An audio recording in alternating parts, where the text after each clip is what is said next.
Illuvium hosted a town hall very recently, and now I'm going to break down all of the key information and a total of 25 leaks, key leaks that I found in this town hall. I'm going to distill it all for you in a really tight little package so that you get a good idea of what the town hall is about, some new information, some great alpha, and what there is to look forward to in the Illuvium ecosystem. So without further ado, let's jump into it. I will jump into some snippets of the town hall very soon, but first let's open up with some of the really basic stuff that happened at the start. Obviously, the two main people in this town hall were Kieran and Aaron Warwick, two of the co-founders of Illuvium. They hope to have another town hall soon, especially to be beneficial for the EU. They are in early discussions with Nvidia regarding getting the game on GeForce Now. For anyone who doesn't know, it's kind of like Xbox Game Pass in a little bit of a way. It's got a bunch of games on it that you can play, especially through cloud gaming. They seem to be content with the Illuvium arena being relatively niche. Obviously, that wasn't always the case, but with the upcoming 8-player game mode called Gauntlet, they're interested in it being relatively niche. They are perfectly fine with that. If the 8-player game mode becomes more popular, will it become the official esports mode of Illuvium? There will be a Leviathan mode for both, the Gauntlet mode and the Ascendant Arena. Everything will have Leviathan, everything will have casual modes, and so on and so forth. This will enable lots of verticals for competitive game modes within the Illuvium ecosystem. All of this is from that town hall. There is so much information to go through. A lot of new modes they are building for Illuvium Arena, waiting on this before returning to reward structures and the leaderboards. They're ensuring there is a solid player base before they go back to the leaderboard structure, and it will likely return before the airdrop finishes after the 6-month period. So it will return at some point. They're not sure when that is. There are currently 3 different game modes in development for Arena. The Ascendant mode, the one that we are currently playing, a casual game that is easier to pick up. I would assume this is the 8-player mode, but they weren't specific in the town hall. And you won't need to own things to actually play this game, but owning things will still help. It will still be impactful in the game. A lot of the Web3 TCGs do this currently. We can get free packs, but if you own NFTs, maybe you have potential to earn, or you have better cards and stuff like that. So there is definitely, owning things will definitely help. And the other one is survival mode. Making new game modes is currently reasonably quick according to the team. The UIs for it seems to be complete for the 8-player mode already, so it sounds like they're getting really quick turnarounds at the moment. Also, as we head into some lore and some overworld details, the Tier Zeros have their own dedicated bit of lore to explain why they exist. I'm very excited to see this, and the team is open to collaborations with people using Illuvials and other games in the future. This was always a problem I saw coming for Illuvium, where they only have so much manpower and you can only hire so many people until you stop finding experts. But getting other game studios on board into the Illuvium ecosystem might actually be really smart in the future, as long as they maintain the same level of quality. As for the Illuvium, as for the IMX passport, it will allow players to nominate a secondary wallet. It won't have as many features since they can't force sign transactions, but for things like Ramfires and Holo Ramfires and things, you can put it in this wallet to keep self-custody of it and keep it extra safe. For Private Beta 4, they have removed the first part of the onboarding experience. We will actually go in later on into the tutorial. That is the first key leak here. I said there were 25, and this is the first major one. Since it's a major lore and backstory into the game, we won't get the first part of this tutorial. You will capture your first alluvial, however, in the tutorial that will be available at the private beta. So a really big moment and some really great onboarding tools for players. Let's take a look at my first snippet here. That is because the very start of it gives you a lot of the background of the game. So we're hiding that for the moment. So effectively, you'll start later on in the tutorial and go through the very simple experience of capturing your first alluvial and that sort of thing, which won't really give you much of the lore, but it will teach you how to play Overworld. Then when we go into open beta, that's when people will start to see the lore. There is a 3.5 minute in-game cinematic that you'll see when you start playing. You heard it here first. There will be a 3.5 minute cinematic. That is a really decent cinematic for any game. and I'm really looking forward to seeing that thing in action. Next up, Aaron has mentioned that our lore is built in a way that we aren't playing a Red Dead Redemption. Together, everyone is playing in the same world and they're working on various things. If you don't want to, you don't need to interact with the lore at all, but in a certain sense, and it was quite profound when Aaron explained it, you will become the lore yourself. You become a part of the universe. Your actions, they help build this story. Everyone collectively will be building this story together. Let's take a look at our next snippet. That will slowly start to reveal what is happening in the world, and you'll be able to be a part of that if you want, but or if you're lucky, but you won't ever be, at least for the beginning of this, you won't ever be the main character.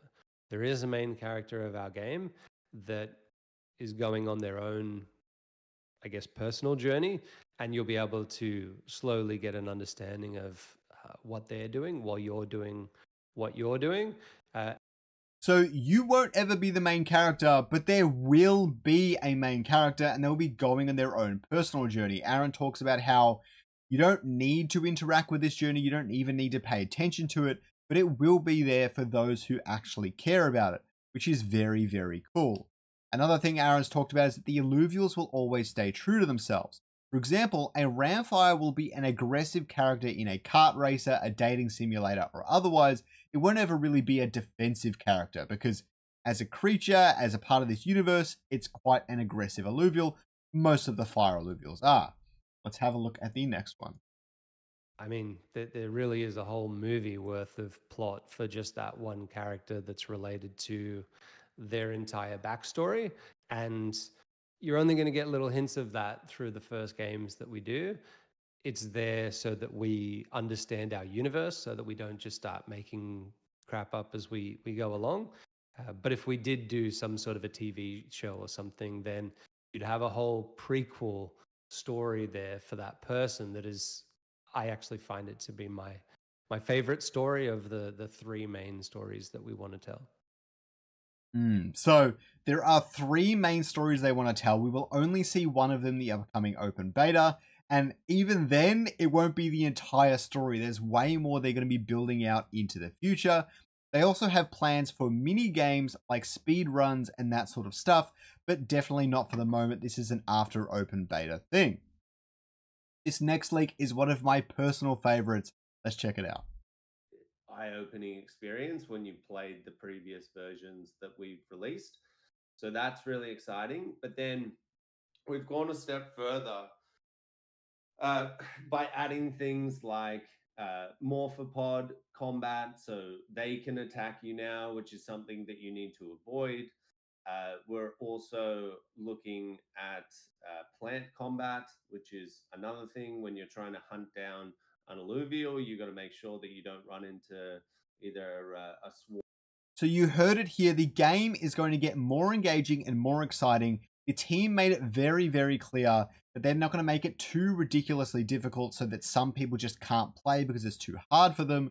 It's going to be very accessible still, but there will be morphopod combat and plant combat. It sounds like morphopods attack you from a distance. I cannot wait to try out those systems in the game. They've also said that the final piece of all this is alluvial combat.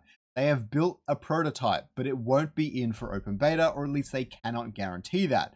We won't need to go into the auto battler at all once alluvial combat comes to the overworld. They don't want it to get so hard that it will become painful to play, as I just said. So the next thing is this.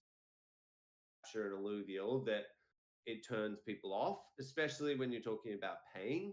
And there are other things in there where if you can't quite capture an alluvial, it will pop up in another space on the map and you can go and get it. And so we don't want that.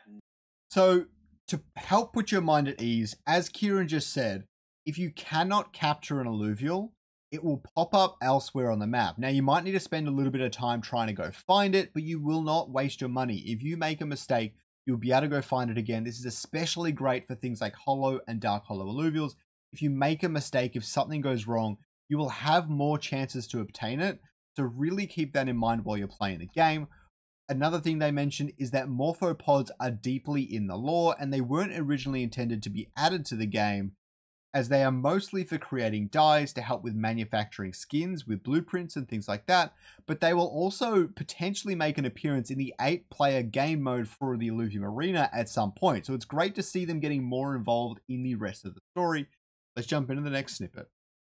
Almost everything that we do is that there'll be some connection between at least 2 titles with something. We don't want to add a lot of things to our world which are standalone and you only see them in this other one. Mainly because from an efficiency point of view, it just means that we have to have a larger and larger team building more and more assets. So they're going to try and make sure everything connects to at least 2 games. Now, I know that the Alluvials are the focus of Illuvium and they should be in every single game, but I really like the idea of other elements and other NFTs being involved in multiple things. For example, maybe an Illuvatar is useful in a kart racer in some way, or morphopods can be used to equip, kind of like you would have a red shell in Mario Kart. You can equip morphopods that you've caught and you can throw them at enemies in a kart racer. This sort of thing is really, really awesome. Also, all the Illuvials will be NFTs, but not everything in the game will be NFTs. This is to help make the game more immersive in some way, or at least that's what Aaron said. I'm not sure how that makes sense, but I'm going to trust their judgment on that. Let's jump into the next one. Marketplace and devalue the assets and stuff like that. So we've got to create a balance between, you know, the amount of interactions that you have in the overworld versus how many you can actually capture. And so there'll be a good... So this is really important. Even though they're trying to really populate the world, for example, you might encounter 50, 100 Illuvials. I don't know how many they're going to get in there. You will only be able to capture a really small subset of them. Keeping in mind, this is adding in things like mining resources, harvesting plants, acquiring morphopods. Really, you will need to make decisions. Obviously, there is a lot of choice every time you enter the overworld, but you will have very limited decision space of what you can actually take out of that world to help prevent devaluing everything in the environment. So there's a few user interface panels that are not in the game now, or at least not in the version of the game that is live in production, but you will be able to see it after every battle. This goes for arena and for encounters. You'll actually just see them. You'll see whether or not they leveled up. You'll see how much they need to get to the next level, all of that sort of stuff.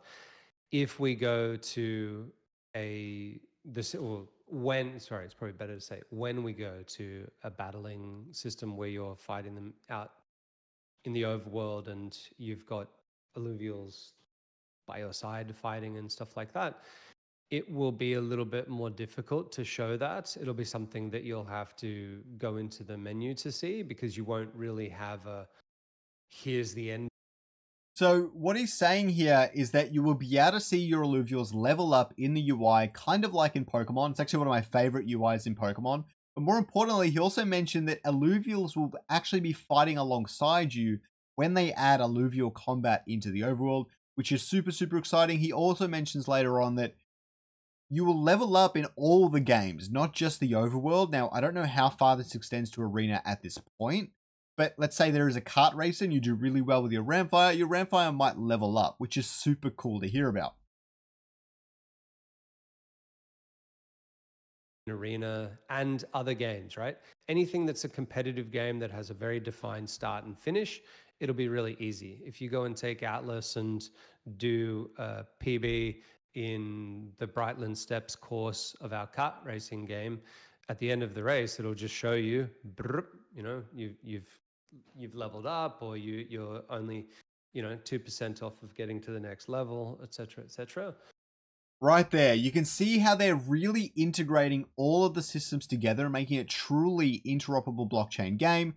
This is actually getting to Ready Player One levels for the Illuvium universe, which is not something I quite expected. Another thing Aaron has mentioned is that the chat feature is already built out and will be used across every current and future game. They are also working on hyperlinks, so you can talk about Solon and it will pop up a little hyperlink of Solon. You'll be able to click it and see details of that, which will really help newer players. The other thing is things like this chat function will actually be available in Illuvium 0 as well. It will be available everywhere, really interlinking all these systems for Illuvium. Here is an awesome leak right now. In the overworld, in the sense of being able to see other players walking around Sanctum Mesa, just like in most MMORPGs, it'll probably be instance, so you're not going to see everyone at the same time. There's probably only going to be like 100 people in your version of it. It'll depend on how robust we can build out the technology, but to put it into perspective, we already do have a very, very rough prototype of doing that in Overworld as it stands. So they have already tested multiplayer instancing and all the rest of it to try and get a social hub happening in Sanctum Mesa. Obviously, it's probably not going to come for the open beta, but they've got proof of concepts working. They've got things in the works. I'm really looking forward to seeing this happen. They've also said that they have a rough prototype of PvP overworld combat, which they will likely transform into a battle royale at some point in the future. While you're traveling around in the world, I've hinted at this for a couple of years now, but it'll be a multiplayer / single player sort of a mode when you go out and travel. People can speculate on what exactly that might mean. It's not anything super fancy, but we think that it'll be something that will be really cool and we'll be able to help people with onboarding and stuff like that. However, I don't want to go into the exact details of what it'll look like because it might spoil a little bit the lore, or I guess not so much the lore, but maybe the physics of our game. So that is a massive leak right there. Firstly, there will be a multiplayer / single player mode in the future.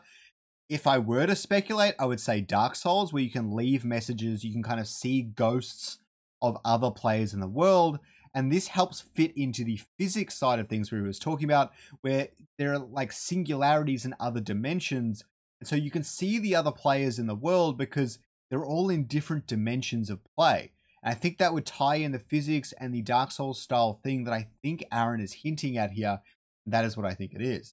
They've also said in the Town Hall that Illuvium Beyond will be a game that requires alluvials. It is required to have alluvials in all future games.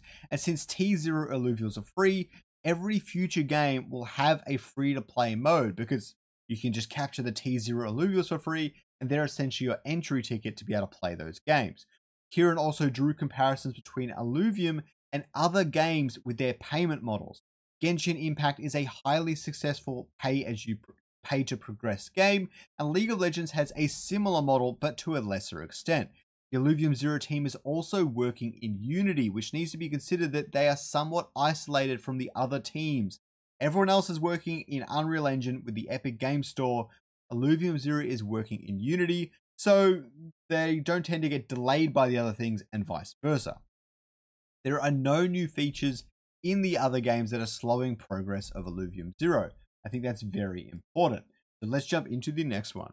I'm not sure if you guys know this, but we actually lost our lead dev on Zero a couple of months ago due to health reasons. And so that has been a little bit of a cause for delay. But there's also been a lot of improvements. We've completely refactored the code. The back end has its own. We've got their own dedicated back-end resource there, and the ability to draw on more when required. And so it is in a really good place, and the new version is much smoother, much better to play. It's ready for integration into iOS and Android, and so we are in a much better place. They also say shortly after this that nothing in the free-to-play version of Illuvium Zero is delaying the landowner version or anything like that as well. But yes, as you heard just then, they lost one of their lead devs in Illuvium Zero, and they refactored a lot of the code. It will run better in the future, but unfortunately, that is what has delayed Illuvium Zero to this point. A really substantial bonus. It'll come from my tokens, if they can do things a little bit faster. I will caveat that by saying these guys have been going absolutely ballistic over the last 4 or 5 months. Some experiencing burnout just because the deadline has been looming, and so we'll do whatever we can to. So Kieran is very focused on getting Illuvium Zero out on time with everything else in the launch, and he's even offering a bonus to the Illuvium Zero team, although it sounds like they're already working hard enough, so maybe that's not going to have that big of an impact. He does expect the free-to-play version to be playable in about a month's time, and he expects the free-to-play version for testing in mid-June and launch in July. I don't know how I got that quite wrong, but I think he's expecting for the main game launch to launch in July, everything on mainnet and all the rest of it. Kieran also says he will have better communication with landholders on progress in the future, and he takes full responsibility for not only the delays, but the lack of communication and the poor discussion with landholders over the past few months. He's also said that the price will fluctuate. They cannot determine the outcome from testnet, but the testing will influence the price setup for open beta. By this, I mean I'm talking about the different fuel pricing. Krypton, Solon, and Hyperion will all have really interesting pricing structures, and they will be based around actions that you can take in the game, but the team still doesn't know where to settle on these things. And although they'll get a little bit of information from the testnet, they still won't know for sure, and it will fluctuate and update and be fixed over time as we head into the open beta. But I will say the important thing is accessibility. That has been, again, from a community feedback standpoint, and I know you guys always want things for as low as possible. It makes sense, so do I. But yeah, from a accessibility standpoint, we definitely want someone to make that leap from free to play to pay to play, if you will, to not be a massive blocker where they're sitting there and they're. So as for the fuel pricing and how much it costs to play the game and everything like that, Kieran is prioritizing accessibility, which is very important in my opinion. It's very easy to spend $1 100 times. It's a lot harder to spend $10 10 times, in my personal opinion. They also want it to be easy to go from free to play to paying in game, which makes sense since they'll be probably selling T0 alluvials for quite a cheap amount of money. And so getting them into T1 stage 1 runs quicker is very important to the overall success of the game. They also eventually want to remove the top rail, but they know that they need it there in place at the start to keep everything under control for a little bit. Another thing is when they are distributing the 5% revenue to landholders, especially if the game is delayed, Aaron has said that you will be able to use that 5% revenue to buy fuel using Ethereum. And so you can kind of use your land with the airdrops to buy fuel to play the game. The entire team also apologized that Illuvium Zero might not arrive on time, and they've apologized more than once during this town hall. Kieran wants to grant compensation, but admits that it's a bit of a slippery slope. You give it to landholders, and what about stakers and everyone else? He's not speaking too candidly here, but he is saying that he gives a lot of these decisions a lot of weight, and he thinks about them very carefully. Kieran is also open to reducing the bonus pool duration from 10 months to 1 to 2 months, but he's waiting on IIPs and revisions to go through those sorts of processes, and he does not want to airdrop the remaining 80,000 plots to landholders like some have suggested. It would be quite detrimental to the future prospects of revenue distribution from a land sale. Aaron also states that land will only scale up with demand, and no one needs to worry that more land sales are just going to happen on a whim.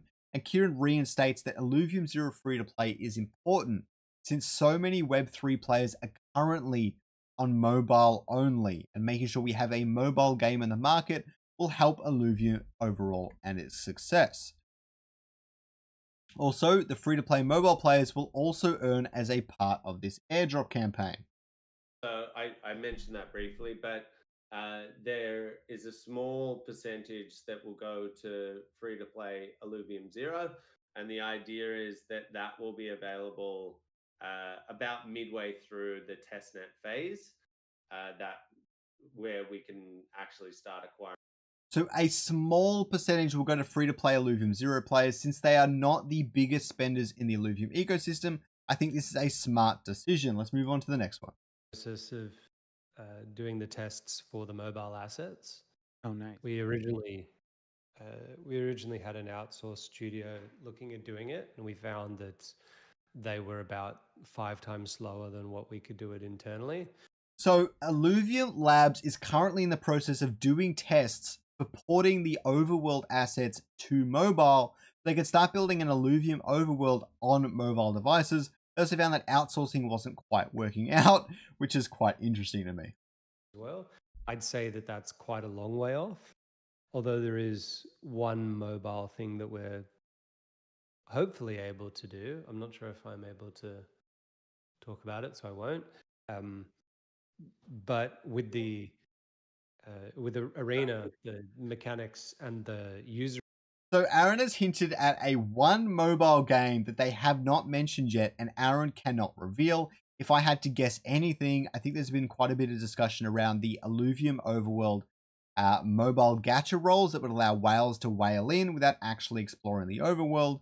And I think they're probably building that out in the behind the scenes.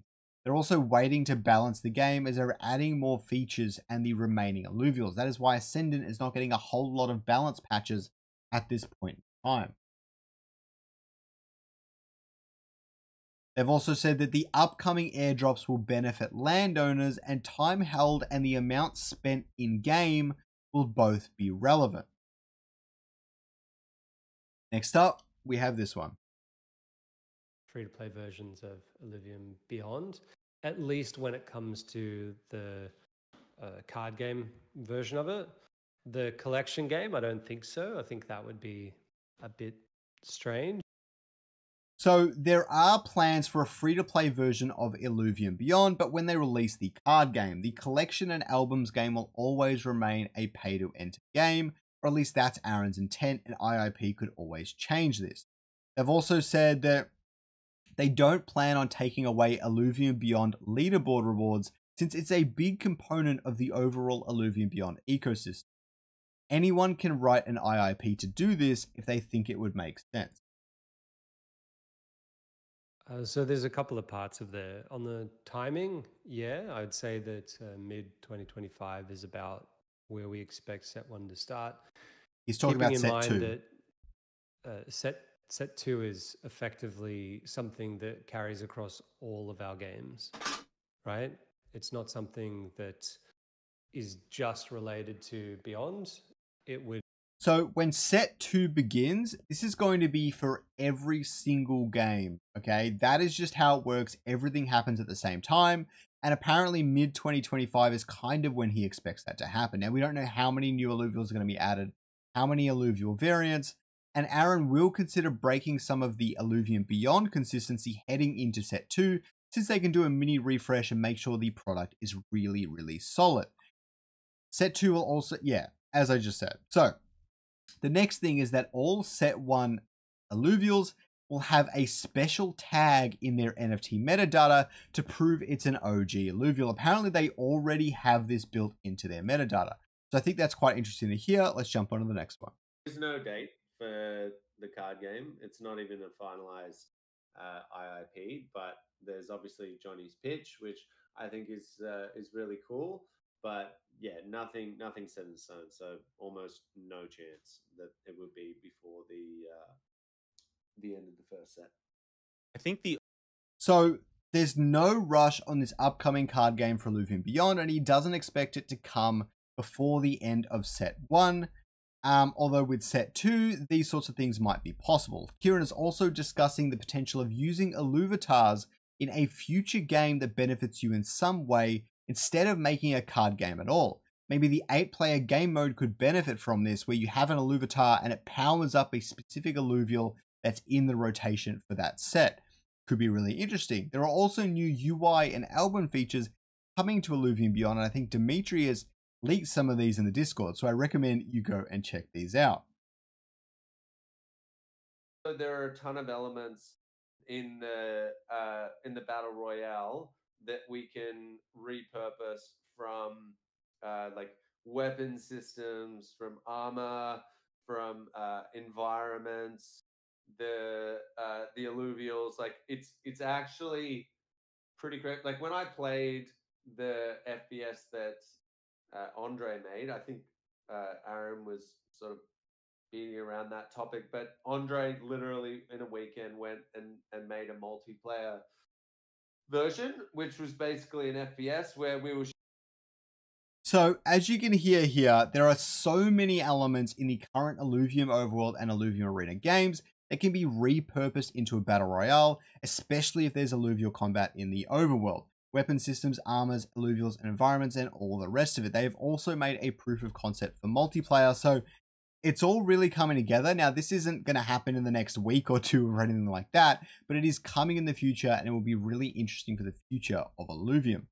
Kieran has also made it very clear during this town hall that he is excited about the Illuvium Overworld updates and just how different they've made the game, and they've made it a lot more exciting and make it feel more alive. Kieran also regrets not going for a TFT style game instead of the 1v1 mode as their first game to go to market in the PvP and competitive sector. He regrets that. He thinks it would have had a much bigger impact if it was more casual friendly. However, their 8-player game mode has had its UIs completed and development is moving along quickly. Also, someone asked if you can pay real fiat to buy crypto on Illuvium on IMX Passport, and Passport does have MoonPay integrated. Obviously, this isn't available everywhere, but it's available in most places, so that's good enough for me. So let's go into the last leak here.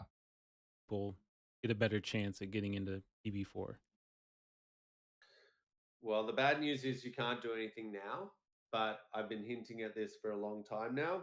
So the good news is if you have been an active player across Zero, Arena, and Overworld, you will give yourself a much better chance to get in there. We're looking at 10,000 people to bring in over the month period. And okay, a few key pieces of information here. Firstly, the snapshot has already been taken. If you are active playing the games, then you've got a good shot of getting in. If you win one of the draws from creators, you have a good shot of getting in. The other thing is that they are looking at letting in only 10,000 people, but Kieran mentioned here that this will happen over the course of about a month. So even if you don't get in on the 30th of April, you might get in on the 2nd of May or the 8th of May. There are still chances for you to get in, especially if you're active in the communities. Get active, get chatting, and have a good one. And don't forget to use my link down below to register for the private beta so you can get a really good shot at getting in. Have a good one, guys.